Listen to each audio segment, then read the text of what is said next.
Let me just say, I admire your afro. I can't pull off the look because it makes my face look just so huge and fat. But you rock it very well. I can. It's a great place to store stuff, though. It is. It is. You never know what's hiding in there. Only brand. Mike wouldn't know anything about that. Mike wouldn't know anything about storing stuff in his hair now, would he? More. No. But he Okay, okay, still okay, here. okay. No more joking around. So, yeah, I've been listening to everything you guys have been talking about so far, and I mean, I'm a PhD student, so what I study is education and the intersection between politics and education and communities, and basically how we can get communities more engaged in public education. And so, I mean, my question, or whether what I've been thinking as I've been listening to all of this, is that as a culture, we're suffering from disinvestment both in our black communities, but also a disinvestment from the public sector altogether. Like we have no faith in public schools, and we've sort of allowed them to be run on this kind of proto business model where we expect results very quickly. We expect Hmm. uh, we were quarterly, like how can we get people's grades up next quarter? It's like you can't. Like that's not really a fundamental. And we also view education as a vacuum. We're unwilling to engage with the larger structural issues that these children are facing coming into school. And in my mind, that's the difference between school reform and education reform. Like, so Yep. how do we engage the community as stakeholders in their own education system? And part of that is all is convincing them that the public sector can experiment. Convincing them that the public sector can innovate in a meaningful way. And you don't have to turn to private investors to get that kind of experience. So my question to you is, as someone who is trying to engage these communities, trying to position them as experts in their own lives, like what kind of barriers do you face in that sort of that field? Not necessarily dealing with the other politicians, but how do you make people care about public education when they traditionally has failed them? I'm sure you deal with a lot of parents who public education has failed, and when they grew up, and so they have a negative opinion on it. They don't really value it. So can you speak a little bit about that? Like, how do you, make? Sure. So I think I have a TED Talk, and I do versions of the TED Talk around the country and in classrooms and in parent meetings. And I think acknowledging the pain of being a parent of color who's been in failing schools. Because my own children, I have my son who's now 19. When he was 8 years old, we knew he was gifted and took him in to have the gifted exam, predominantly white district at the time. And he was told in front of me by the director, your son couldn't possibly have scored this high. He must have cheated on the test. Code for black boys can't score high on gifted exam.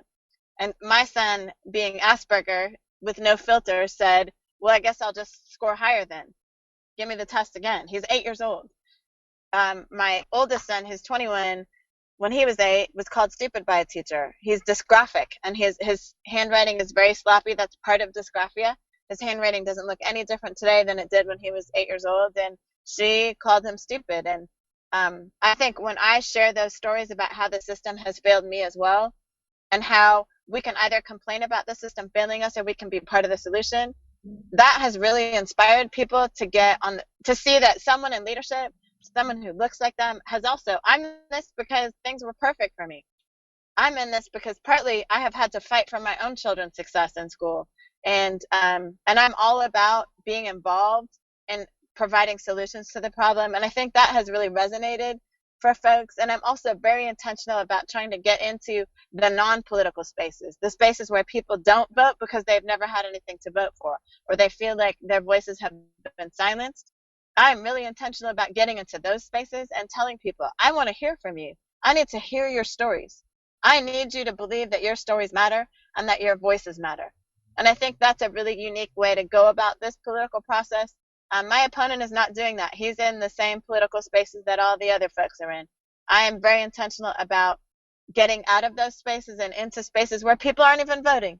I'm not in this room to get a vote today. I'm in this room to listen to you and to remind you that your voices matter and that your message absolutely must be heard.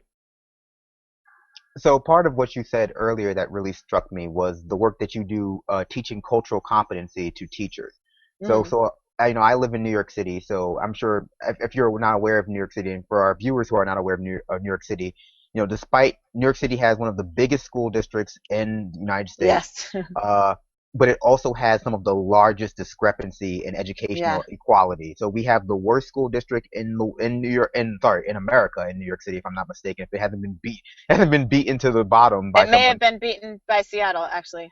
Yeah, prior to being beaten by Seattle, Bushwick, Brooklyn was the worst school district in America with like a 50% graduation rate. And Wow. maybe 2 miles to the west in Park Slope or the Upper East Side or whatever, you have one of the best school districts in America, and that speaks to the sort of property tax issue as well. Yeah.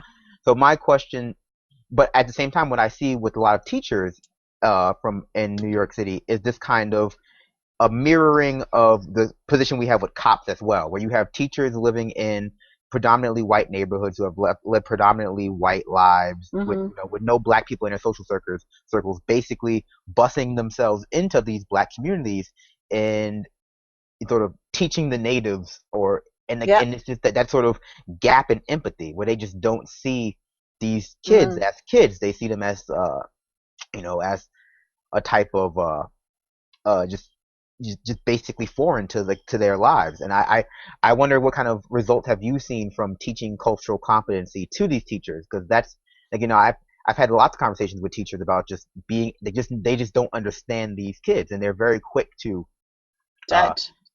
to judge, to demonize, to call like their problems excuses, like, oh, like Hmm. it's just an excuse. It's like, no, their father was just arrested. Like that's gonna Right. affect how they do in school.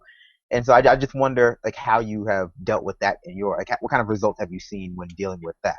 So it's been pretty incredible. I think, I have this gift of I was adopted by two white people. I'm married to a black man. I've lived in all white neighborhoods and all black neighborhoods and everything in between. I speak four languages. I've lived in three countries. I've had to navigate between spaces my whole life. And so that is natural for me, navigating between spaces. I'm a ball player, so I played basketball on the streets of Philly with guys who have weapons in their pockets, and I have been to the White House. And so, because I've had to navigate and I've had to think about, so what's the code for this space? I realized really quickly that a lot of my white counterparts have never had to navigate. They just walk into the space and the space functions just like it has for them their entire lives. And so, one of the most powerful things is getting my white teachers to unpack their own cultures. Because I tell people, your culture is almost like the water you swim in. You don't even know how to describe the water because you've been swimming in it your whole life. And for white people, that works for you. Swimming in water works for you because there's water everywhere. But I'm a turtle. I need air. I need to get on land every once in a while. And that's how I describe to my teachers. And we do this really powerful activity. I did it this morning with my teachers where I have them, it's four corners. And I say, okay, if time is important in your house, I need you to get into corner one. If you're not sure, corner two. If it depends, corner three. If time is not important to you, get into corner four. Well, where do all the brown people go? Either corner three or corner four. It's no matter who I'm with, all the brown people are in corner three or corner four because time is a very Western European notion. And when teachers can begin to physically see, oh my gosh, wow, we do really do things differently. And when I can get teachers to see that, you know what, being on time is not the right way to be, it is a way to be. When I can get them to acknowledge that their way is not the right way, it is just a way, if I can help them understand that code switching is absolutely necessary, that our young people who live in black neighborhoods need to be able to speak Ebonics when they go home.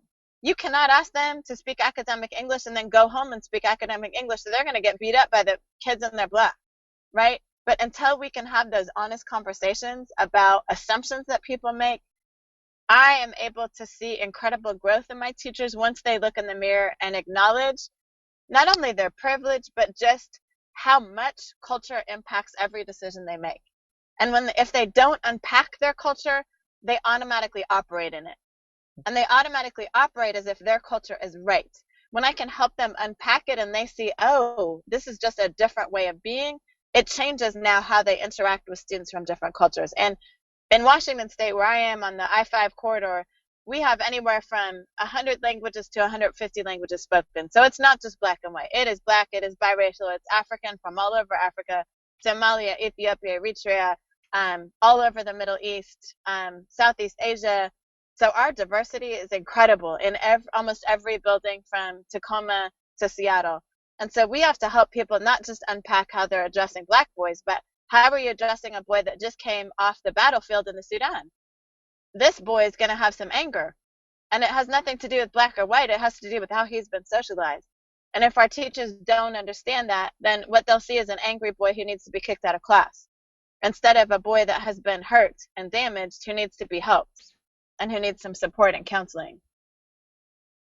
Well, so just one more question that relates to teachers. So what I also see is first the dissolution of teachers unions, who have sort of lost a lot of power, especially post the dissolution of unions in America specifically, but also a lowering of the bar for just teachers in general. I mean, like a lowering of the standard. I know a lot of people who became teachers as a backup plan to something else. So, you speak about Finland and the desire to recruit good teachers and have good teachers, but not really, So, like, how do you I'm not sure how Seattle works, but I know that in New York State there are various drives to recruit teachers from all walks of life. Like, how do we have a more inclusive teaching regime for teachers? One that pays well, but also how can we go about demanding a higher quality of teacher? 'Cause I think a lot of times we do have great teachers, but sometimes we have unprepared teachers. We have teachers who are unprepared for the role of teacher because they're fresh out of school, they're fresh out of graduate school, they haven't had any real experience teaching. We put them in some of the worst neighborhoods, and it's not a good match. So how do we go about matching the right teachers to the right communities, making sure they are properly prepared, but also sort of not deferring blame from them, because we do have a few teachers who are just not pulling their own weight. Like, how do we demand more from our teachers? So, oh man. First of all, I need to warn you guys that I have to head to Seattle, so I'm going to have to get off the air pretty soon. But I teach on that. So that is like an hour and a half long answer. I'm going to try to give a short answer if I can. Number one, Washington State has one of the highest standards for teacher certification in the nation. But what that means is, if you're a white middle class person, you're probably going to be okay. But for our Black and brown folks, especially our English language learners who want to become teachers, we have so many tests that people have to take care of that oftentimes our Black and brown folks end up not being able to pass the test. And to be personally honest about this, I don't think a test can tell you what a person is able to teach. So I don't care what the test is. That doesn't tell me that you're going to be good at working with kids in an urban setting.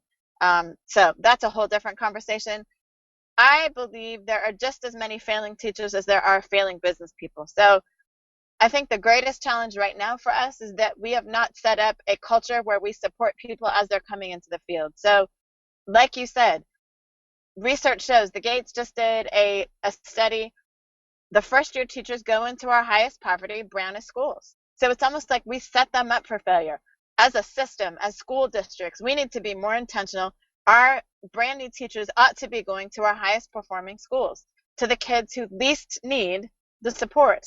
And that's where they should be trained in how to be teachers. Our most effective teachers should be with our kids who need the most support. And we almost flip that on its head. My husband is a high school teacher. And the culture in high school is you earn your way to teach AP, the good kids, right? Instead, you should be earning your way to teaching the kids who need the most help. We've got to flip that on its head.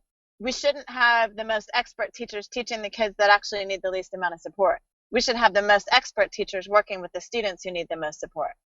But I got to go, you guys.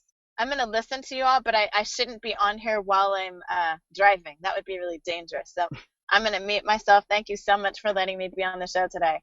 No, thank you very much. The pleasure was all ours. Yes, absolutely. Thank you so much for joining us, Erin. And I like her. I like her afro. Yeah, Very- Erin Jones. very You tight. can find her at, I believe it is Erin Jones for Congress, is that? Or for It's not Erin Jones for Congress. Erin Jones 2016.org. 2016. Yeah, that's what I was thinking. Come on, for Congress, Richard. We're just talking about education for an hour and a half. I know. No. Like, yeah, I was wrapped up in my previous thought, but